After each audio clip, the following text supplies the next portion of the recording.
kasama po si Antong siguro may ituturing natin na number 1 most wanted sa buong Pilipinas ngayon. He is accused of killing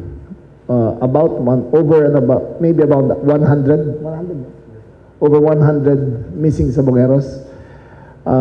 And he is considered armed and dangerous.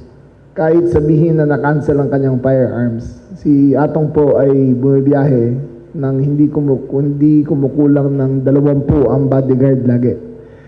Sanay po yan sa marahas na pagharap sa mga otoridad, sanay po yan sa marahas na paraan para masolusyonan ang kanyang mga problema. So we consider him armed and dangerous. Ibig sabihin, gagawin ng pulis ang lahat para proteksyonan ang sarili nila sa kakayahan ni Atong Ang.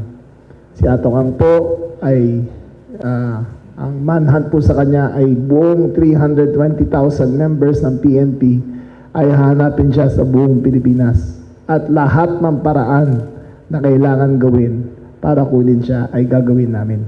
Pero may garantisya po kami na walang EJK. Wala pong extrajudicial killing na plano ang PNP.